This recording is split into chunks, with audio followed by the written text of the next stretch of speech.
Welcome to today's episode, everyone. Today, I am honored to be joined by Ryan Reichert, a retired U.S. Army Lieutenant Colonel, Fortune 500 leader, and founder of Our Protector Development.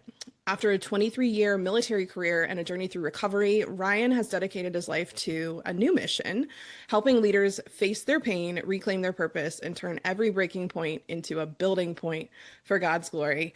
Y'all just welcome Ryan. Ryan, thank you so much for joining me. We were already chatting before this, and I can tell this is going to be a great conversation.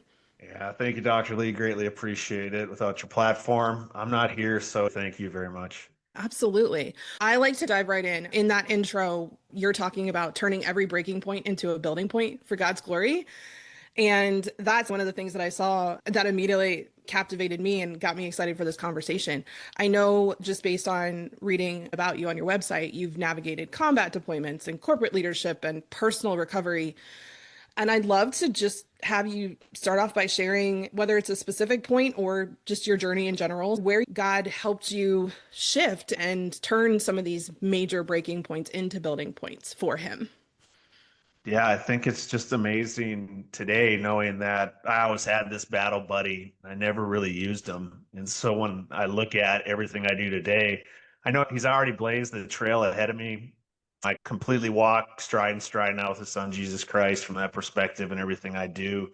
And just like you said, reflecting for me, the military, we already talked about this off the recording side of it, but we had a long lineage of both grandfathers in World War II and in the Navy, my father, Vietnam in the Army, and myself. Definitely spent the longest time of the three generations in service with my 23 years. But when I reflect today, every transition in life is where I see the lack of faith and describing that in such a way of understanding that's where the greatest risk lies. And really, when I reflect now, running my own business and everything else, is that's where you need to pile on the most help. Ask for outside resources, get those strategic subject matter experts, as I would have called them back in my military experience as SMEs, and bring them in to manage basically whatever that transition looks like. And so I think back to my transition from the military, and I thought I had it all figured out. I had my veterans assistance stuff all squared away. I had my soldier for life stuff all squared away. Roll right into corporate America, amazing multi six-figure job, and life was going to be great. You heard I a lot in that first number of characters A there. little bit. At no point did I realize that the good Lord was going, okay, he thinks he can do it all by himself. I'll let him Mm. run with this for quite some time. And I did. I ran with it from the day I retired to the day it fell apart was like only about 18 months. And don't get me wrong, I suffered from my alcoholism and prescription drug addiction, starting at 12 when I started drinking to when it ended at just about 45. And there was multiple injuries outside the military, inside the military. And for me, I never went to God and sought that care and love that I needed. And I didn't bring it into my leadership.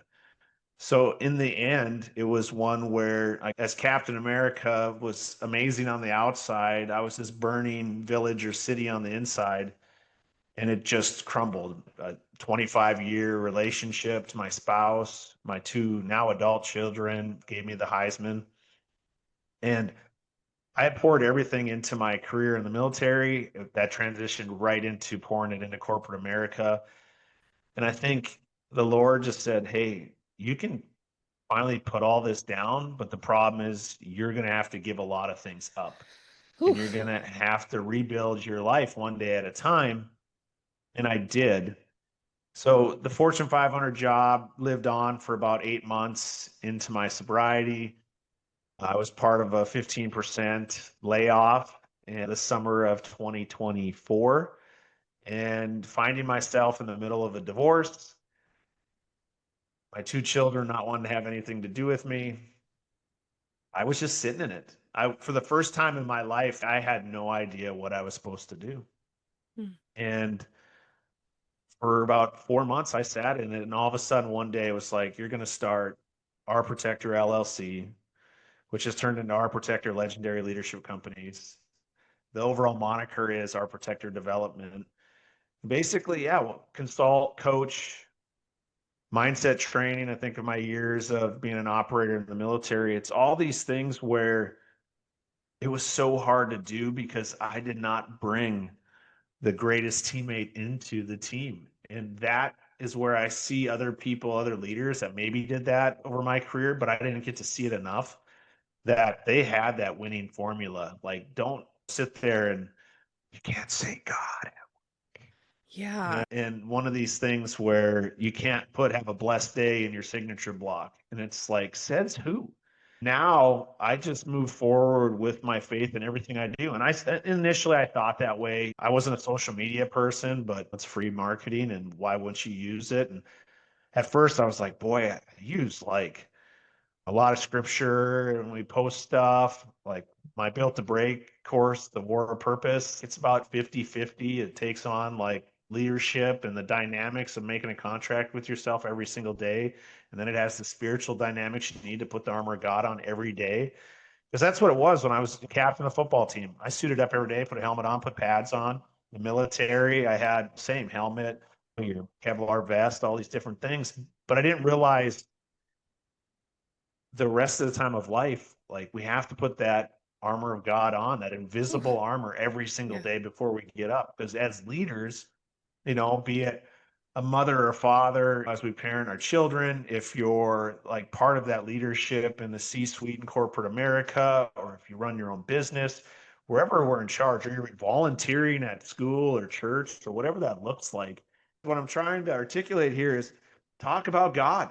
Like Mm. if that is your spiritual practice where you're filled with God, Jesus Christ, and the Holy Spirit, you shouldn't be ashamed or feel guilt when it comes to that. And the dynamics of it are there's other spiritual practices out there that, sure, like different than mine. Like I grew up Catholic, married a Lutheran, probably was a nationalist while I spent my time in the military because I certainly said U.S. Army like over my heart kind of thing every single day for 23 years. It took me in my lowest point to figure out like who I was serving and who I continue to serve today. And Mm. so that's what's so special about it, because if we put ourselves in a box, like we've already lost. I had an old boss, Tomahawk Six was his call sign, and he had the Tomahawk Six. And one of them was, there is no box.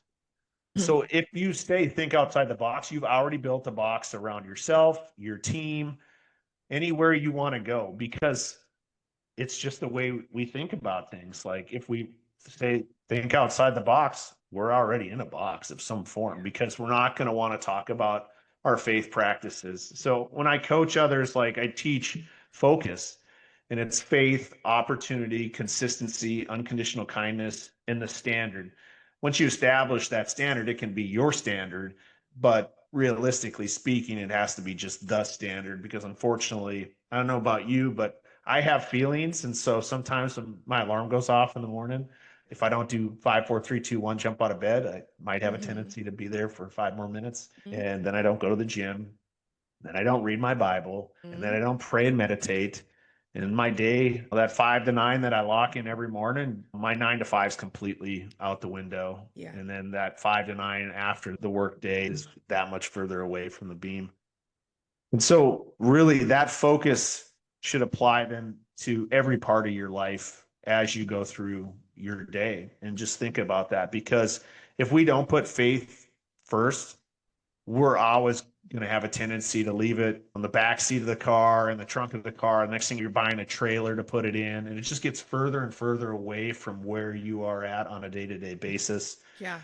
And I envy the guys when I think back to my military career that after physical training, they were reading their Bible. And at the time, I'm like, oh, this guy, look at him. Like in my mind, I never obviously had the courage to tell him that, because the Holy Spirit knew better not to allow this thing to open up and let stupid fall out.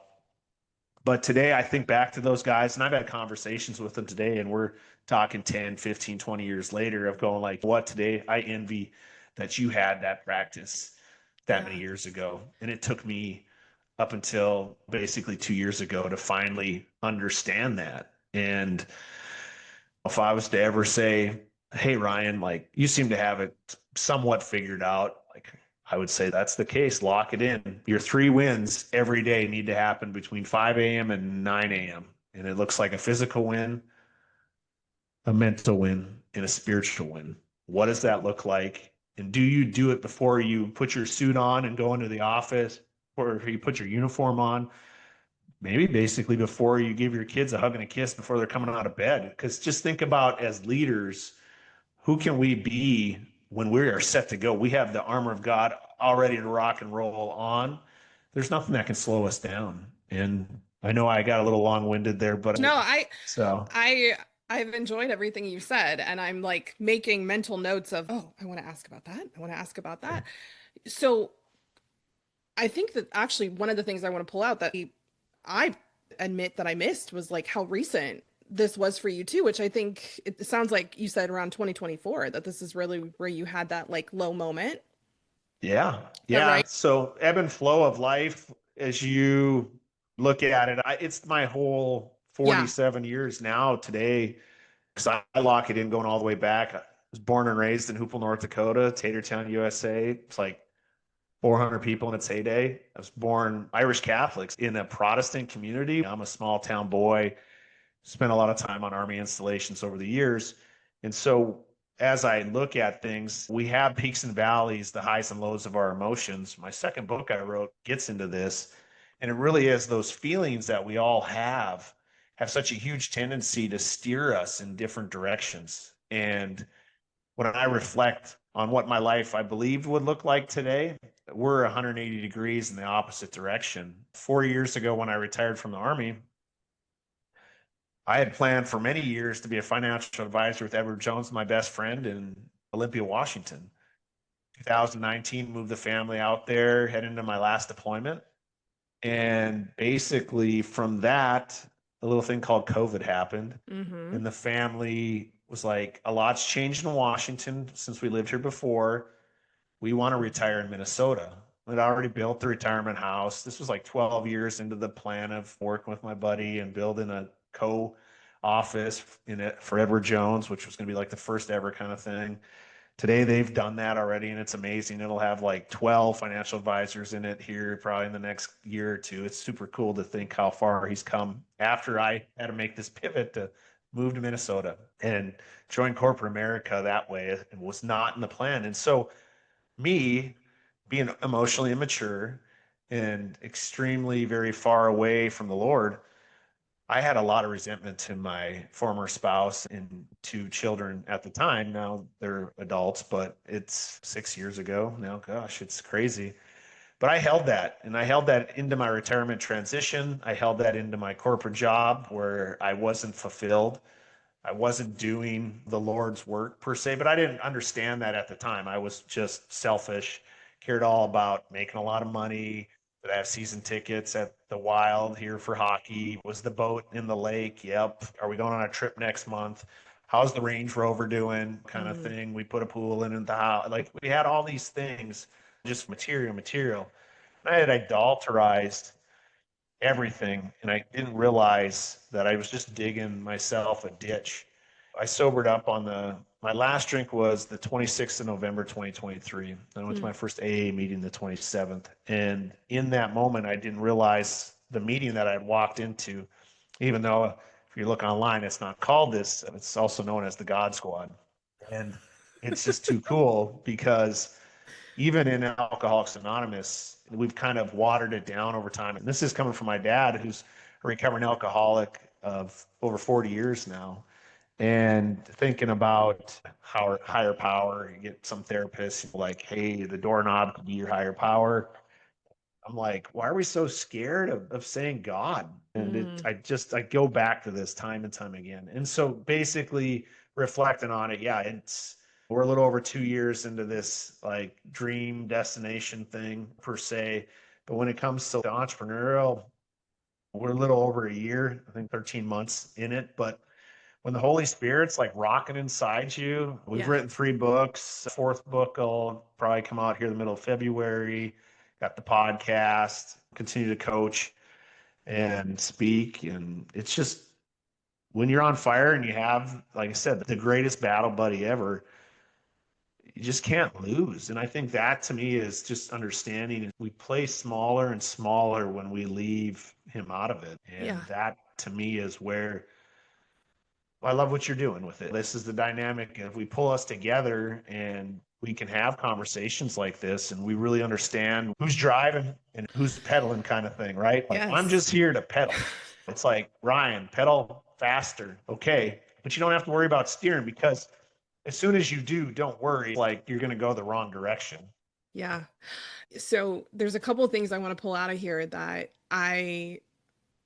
in my former careers, both as a nurse practitioner, as a professor, and then also, I didn't mention this to you beforehand, but I ran an online international trauma institute for 4 years and taught people about psychological trauma and shame. And that was really helpful for people in COVID. And it was, again, you're having that sort of worldly success. And yet the Holy Spirit was like starting to talk louder and louder and louder. And I think in that moment where you really surrender, it's this moment that you're also committing to, hey, I'm letting go of the steering wheel, right? And for people who have operated in these positions where the idea of control and responsibility have been conflated, where it's okay, if this is your responsibility, it means that whatever direction the car goes in, you're going to get blamed for it. Never mind the fact that there's thousands of external factors that could come in, including the biggest one, which is the guy who actually has control, God. So I've seen this time and time again. And actually, several of the guests that are going to be on the podcast this season have had that moment where they're like, they were using their gifts to build in a worldly way. And I think the thing that we've got to own is that works to a point, it works. And it also doesn't, because most of these people, when you ask them, well, what were you doing in order to be able to build that way? And it's, oh, I had a substance use disorder, or I was ignoring the fact that my wife was having an affair, or I was cutting myself off, or using things to try to make myself be able to just like make it through the day, and keeping up this very external facade with, like you said, the boats and the retirement and all those things. And so that's a theme I want to pull out of your story because of the second part, which is when you surrender, like he moves fast. I mean, it's unbelievable how fast. You want to talk about fast. So I think like a year ago today, I finished the first book. I started writing it the 30th of December was when I received the final divorce decree. Like, Mm. from my lawyer's like, hey, check your email. And like the judge had signed off on the 30th of December last year. And my mom was here and we are celebrating Christmas. And I went into the office and just, I had been jotting stuff down in December, just writing some notes and things. And I had a few pages, but I don't know, 12 hours later, I was in there all day just typing. And I had probably 60% of the first book done in a day. And it's like watching like with Bruce Almighty, and you couldn't pull like how it's written and what's in it and all these different things. It's just the dynamics of, if you just shut up and listen, like the Holy Spirit literally every day now, when it comes to writing other books, it's realizing the things you pick up on, or when you're driving, like either listen to KTIS 98.5, which is a Christian radio station, or I drive in silence, which never could have happened ever before. And I'm just like, wow, look at how beautiful everything is, this and that. And all of a sudden Mm. you get download of the next podcast that Lisa and I do. It's like, I have no idea what we're going to talk about tonight. And then you're driving and it's like, oh my goodness, that's really good. And you write it down and next thing you have a great show. And I realized that last winter when I went to the Montreville, which is a silent retreat with the Jesuits. Mm. And I'm really sad this year that I'll miss the normal time that I would go with other guys in this group. I'll have to pick up another weekend, got something coming up. But it's really unbelievable in that silence. And I think that's because the world's so noisy, especially as leaders. I think of guys like Warren Buffett. Think of somebody who spends the majority of his day like reading, writing. John Maxwell's another one. Think of Yes. the guys that have some longevity and a lot of success. And what do? They spend quiet time. And it's just, I always thought this, like being back in church now the last 2 years as a kid, when I go to church, I would have all these things and you're kind of all over the place hearing stuff coming in. And it's like, man, I'm not paying attention. And I realized that I have that same thing happen now, like in church. It's like, okay, should be probably I'm paying attention, but all of a sudden you're like just getting different stray voltage coming in. And it's those are the times where the Lord's talking to you through the Holy Spirit and directing like your next steps. But you hit on it, we're not steering this ship. We've surrendered to it all today. And before it was just me purely doing it out of brute force and ignorance. Yeah. And that was really heavy. That was too hard to do. It is. And I think this is something that I didn't realize when I took my hands off the steering wheel, right? And it's funny because I've done it in phases. So I thought I took my hands off the steering wheel. And then I actually mentioned this in a previous episode. I review my journals because I'm an avid journaler. I've been journaling for probably 7, 8 years. We created a planner journal combo that we sell. So I have a box that probably weighs about 30 pounds of journals that are full. And my father once said to me, he's like, when you pass away, that is going to be such an epic gift to your kids because people are going to be able to know you in a way that most people can't get known because it's all your stuff. And I was like, I don't know, but we'll see. Maybe I'll have to go in there and leave some out for them to read Mm-hmm. versus the ones that I'm working through things. But I share that because when I went and did that evaluation, I noticed that I kept saying in my prayers, because I journaled to God, I'd be like, help me, God, help me do this, help me do that. And I had, I mean, bolt of lightning strike where he literally said, why does everything have to happen through you? And I went, oh, okay, this is the new thing. So I've been really praying, and it's a tough prayer for me because, again, as somebody who used to respond to codes or like rapid responses at the hospital, like there's that high level of responsibility, training people to be in life or death scenarios. So I have started saying, God, just, I trust you to handle it. Please handle it. And if you want me to put my hands on it, make it clear. And the things he's moved in the last 8 days after that process, I'm like, this is wild. How much was I blocking you because you're amazing and good and honor my free will and refuse to step in if I'm not going to let you? And for a lot of leaders, I find that people who are that high functioning oftentimes have unhealed trauma. You were just sharing about it. You have a parent with alcohol use disorder. Like you probably saw a lot of things in the military for 23 years. I can't even imagine. There's divorce. There's things that have happened in your life. And I find almost every leader I talk to, like when you hear their backstories, there's usually a lot of bad stuff that happened. The way that they've made it to the positions they have a lot of times is by that, like, I am going to force things to go the way that will be better. And they do a lot of good, but over time, you get to that 30, 40, 50-year mark. And again, it works until it doesn't. Yeah, when I reflect on it today, it's really interesting. I believe I've completely let go of the steering wheel, handlebars, rudder, whatever we want to use. But the last thing in life that is really interesting is you believe that you've surrendered, but still in that action of like reaching out, you still put like a couple fingers on the handlebars to be like, I think I'm supposed to do this right now because I want it to go faster. And he's Yeah. like, you want it to go faster, just pedal.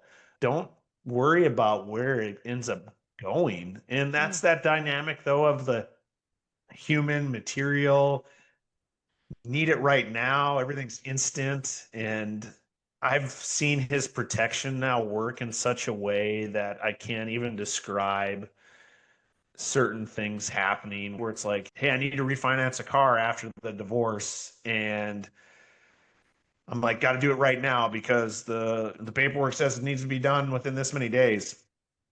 And do it. And there's, high interest rate maybe or higher interest rate. And all of a sudden you get an email after you signed that loan where it's like, hey, refinance your car. And so for the first time in my life, instead of being like, I'm not going to go through that work, I did. I filled out the application again. Mm, Wouldn't you believe it? Comes back literally 24 hours later, the interest rate was half.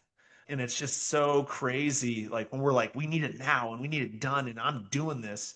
But you just like give it a little bit. If it says it's not due until the first, don't do anything. I mean, go through the yeah. motions like you would normally go through, but you like, oh, I got to pay all my bills 30 days ahead of time. I need to have all this done at X. And it's like, well, when does it need to be done?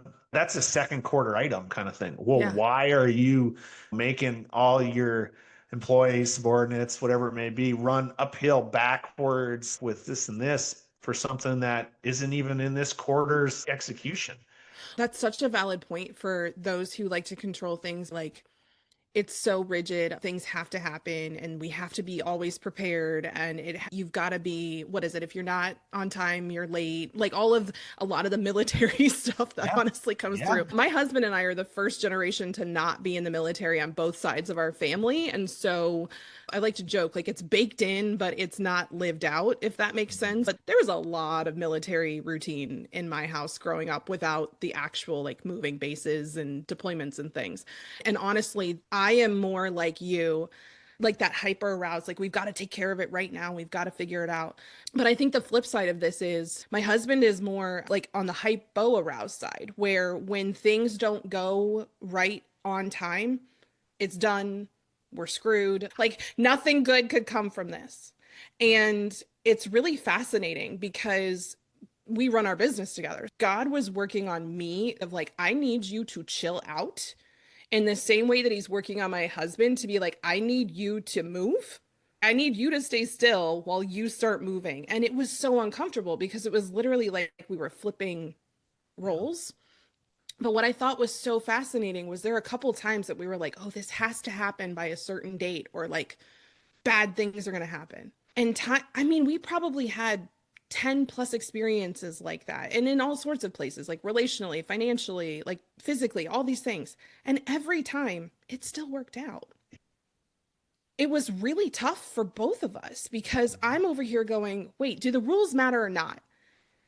And he's over here going, hold on, I've based my entire life on you do it on time, and if you don't, it doesn't work. So God was like, hey, I need you to both see you're not in charge. You're not in charge. Yeah, that was me though. I went through it all. I was the husband sitting in the car 15 minutes early, like, I'm ready to go. Where's everybody else at? Kind of thing. And over time and space, I'm sure that eroded the dynamics of like, dude, like, why don't you get back in the house and help? Yeah. I think about planning like trips. The military, we're planning 2 years always in advance. So I think I never enjoyed the journey. It was all about the next destination. Family trips were planned a year in advance. Hey, when block leave for 30 days? Like, we'll get our 2 week vacation in then.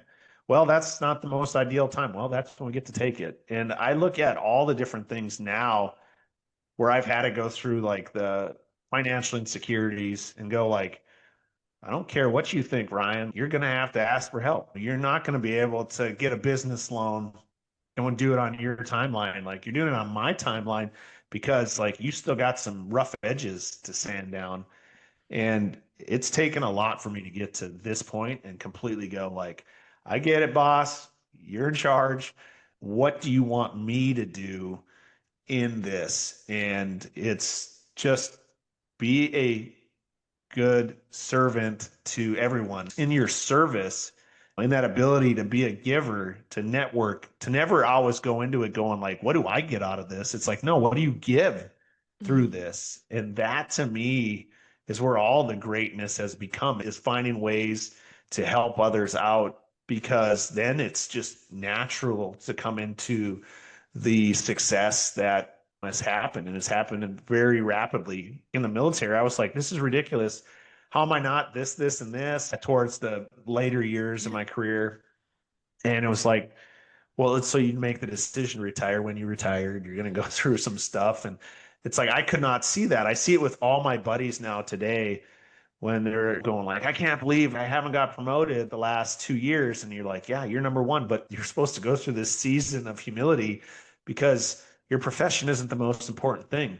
Your wife, your three beautiful children, like that's what you're supposed to be investing in yourself and them. That's what you're supposed to be working on. Like the job's a job's a job. Don't worry about that. There'll be more jobs.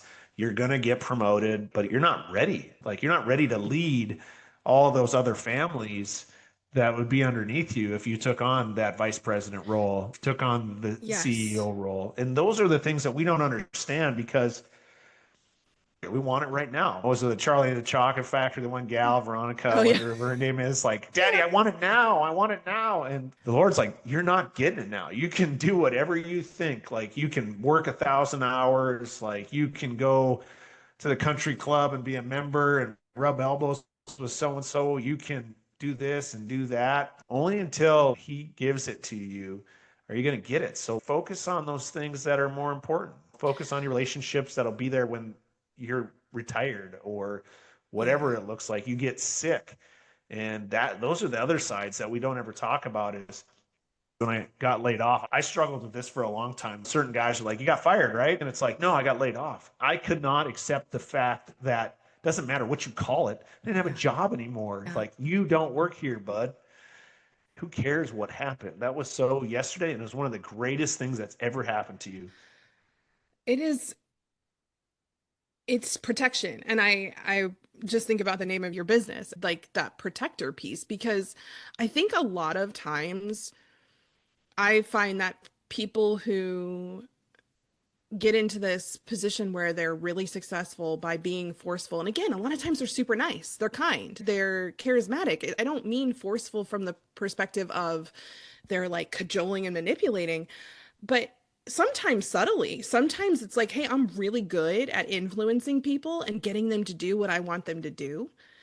And again, when you don't have God in that protector role of like, let me make sure you're going in the direction, that good, orderly direction, I can think back to so many places. I'm going to share, it's not politically correct at all. When I was younger, my parents, like, my nickname was Helen Keller because they were like, you don't listen, you don't look. Like, in order for you to know that there's a wall in front of you, you have to run into it because, like, you're going to decide where you're going and no one can tell you that's not where you're going. That is a beautiful gift to have that level of determination. And without God directing it, it caused a lot of pain, not just to myself, but to a lot of other people that I loved. And so my husband, bless his heart, he's like, I love that was your nickname because she didn't have the sensory ability that normally allows someone to use to guide and to find their way forward. And she still found a way. And he's like, so what if we like reframe this?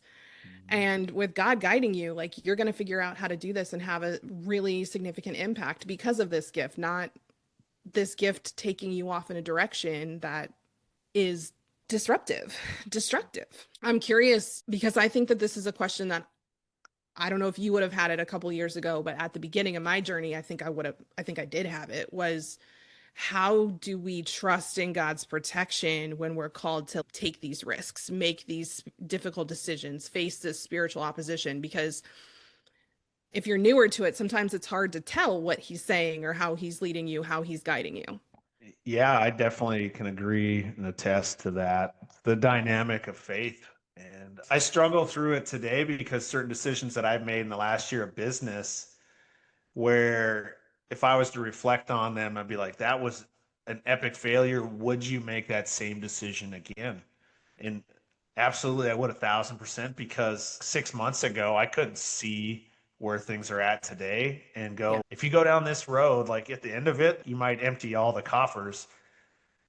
But at the same time, if you go down the other way or whatever, you still would come to the same thing. You might have a little bit of money left or whatever in the coffer. But like thinking about, for me, I had a guy ask me about a failed marriage. And it was like, no, that was just my first 25-year relationship that ended in such a way that was sad that it ended that way.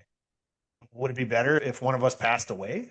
When we talk about this from a professional standpoint, it's the same thing as we're following what we believe if you're actually surrendered and listening and going through the exercises necessary to be that servant leader and give back through service and your actions and whatever that looks like, because it's different for all of us. That's why we're each of us are our own individual perfect entity created. And I love that you brought up good orderly direction, because that's what I think about all the time when it's like, do the next right best thing. Okay, what's Yeah. that look like?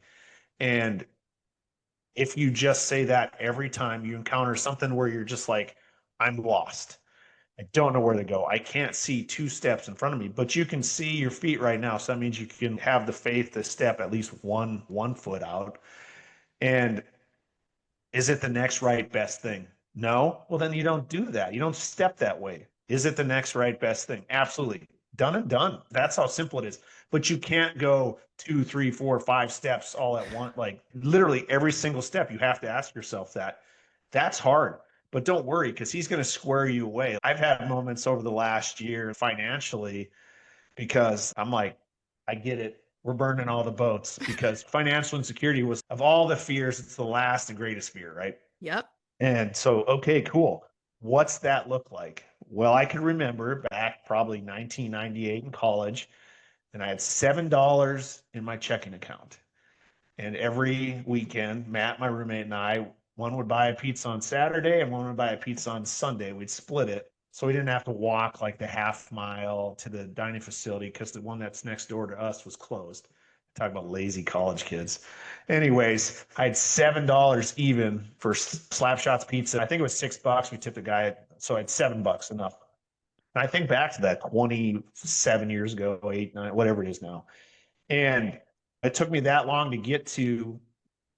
He's like, don't worry, I'll take care of you. But that's what it's going to look like as you build this business. I'm going to take you down to zero so you can see it was never you, it was me. And you're going to get paid. You're going to get a client. You're going to get enough money that you can pay the bills today, tomorrow, and Thursday. You're not going to have enough till Thursday to pay for Friday, Saturday, Sunday. And that is where I see we try to drive everybody off the cliff, because we got at least at a minimum pay till Monday kind of thing. And how do we do that? You get the whip out, you just start cracking it off one after another, and you're not doing the next right best thing. That's not good orderly direction. It's you, it's Ugh. all you. And I think about that's how I lived my life literally every single day. It was out of fear. It was all out of fear how I executed my life. Yeah. And now when it's like you can't take it anymore, it's just too much. Okay, reach out, talk to Yeah. your trusted brother and sisterhood all around kind of thing. I just pray, I meditate, I ask for help, do some crowdsourcing, don't make any decisions, give it 24 hours. And that's the thing. We have that inability to live one day at a time. Like right now, I mean, everything's amazing. The sun's not shining here Yeah. in Minnesota, but No, it's but that's it. Just be okay it's with today. I think that is gorgeous because number one, you're literally talking about what Jesus talks about in Matthew, where he's like, hey, don't have anxiety for tomorrow. Like the birds don't worry about this, and how much more important are you than the birds? And I also think about, as you were speaking there, in terms of our nervous system regulation, I thought I understood nervous system regulation until I re-encountered Jesus and he was like, let me show you what real nervous system regulation is. Let me bestow upon you peace that surpasses understanding in these moments. We are Catholic and we say the Lord's Prayer often. And that line, give us this day our daily bread, it's so funny because up until I was, I don't know, 36, 37, I just said that prayer. And then I was like, but I'm not praying for monthly or yearly bread. And then I'm like, 2000 years ago, the idea that you would be handling finances or handling your business, handling things the way I think it's the level of control that we presume to have now versus back then. I was reading a book the other day. I'll put it in the show notes because I can't remember the author's name, but basically control is in big letters. That's why I picked it up. That's not the full name of the book, but she was talking about how we've been discipled into this idea that we should have control over how our days go and how our futures look. And she's like, couple thousand years ago, there wasn't even a Jewish or Hebrew word for control the Control. way that we talk about it because it wasn't assumed that it was something we could have. You were at the mercy of God. So I bring that back because our nervous systems, the more we think that we have the ability to control things, the more anxious we feel when we're then put in situations that we can't handle what's happening tomorrow. We can't handle what's happening next week. But we have been put in so many daily bread situations over the last 2 years. And I'm grateful you're talking about this because I think it's a source for, again, people who've had multi six figures in the bank. They've had these like luxurious, they've had all of the extras of the wealth, right? When sometimes God strips that away because, again, he's like, I need you to know that every cent you have is because we did this together. You let me do me. And so it was a phenomenally humbling experience to have to ask for help, to have moments where you're like, okay, today's good, tomorrow's good. I don't know about the day after that. We'll see. But just to have him show up over and over to the point that you're like, this is absolutely not a coincidence Yeah. because you just keep making sure we're good. I really appreciate you bringing that forward because I think you're right. For a lot of people, that financial security is the like last stronghold. It's that last idol that is really keeping them from taking the risks and making the moves and using their gifts the way that God truly designed them to be used because they're afraid that they're not going to have quote unquote enough. I mean, that was the case for me my entire life. I have moments like reflecting on it and thinking about what did the retirement account have on it before we did X, Y, and Z, and then before we get divorced, and then separating retirement and this and that and that and this. And that's just what you said is if you're willing to surrender completely and you will sacrifice maybe your entire life savings for what? And it's for the kingdom that he truly has built for you here to show everyone like it wasn't Ryan kind of Mhm. thing. Like it was me because like Ryan had this and he had enough faith, he had enough hope, he had enough love to trust me to take him to this kind of thing. And by doing that, it's helping so many others to love thy neighbor, to allow those who unfortunately don't trust, don't surrender, the ability to help them out, to employ others, and so on and so forth. And you want to talk about how special that is? I mean, I laugh today because I reflect my grandfather and my father had Reichert's Insurance and Hoople, so a little independent insurance agency. So both entrepreneurs. My dad went back, dropped out of college to help Grandpa Reich run the business because he had poor health after Vietnam when my dad came back. And I just look at it today as that's what drove me out of like Hoople was like one Catholic in a Protestant community. Like we were a handful of us in the town of 400. There was only just a couple families that were Catholic and business owners, farmers. And then you had like the five businesses in town that weren't farming, like the lumber yard, the bar, the grocery store, the gas station, Reich Insurance, and the bank. And to hear my dad over the years, like basically how hard it was, right? And then like, hey, I'm not getting business from this farmer this year, yada yada yada. And I'm like, I'm not buddies with that guy, and oh, I'm buddies with that guy. But it's this wedge, this division we drive between all of us. What was enough for me to leave, right? Go to the Mhm. University of North Dakota, join the army, and all these things. And now today I'm an entrepreneur. And it is the scariest thing I've ever done. I mean, I've been dropped off in Afghanistan in the middle of nowhere back in the day when we didn't have GPS and all that jazz. And you're sitting there with a map and your compass and 31 bubbas on the side of a mountain. And then you get picked up again in the helicopter and you get dropped off somewhere where you don't have a map, right? Because we're like chasing Taliban. And I think about at 20, whatever years old, whatever faith I had then, I made it through all of that and the Yeah. ability to be dropped off in the middle of nowhere with no map, not knowing if the helicopter's going to come back and pick us up or whatever that looks like, right?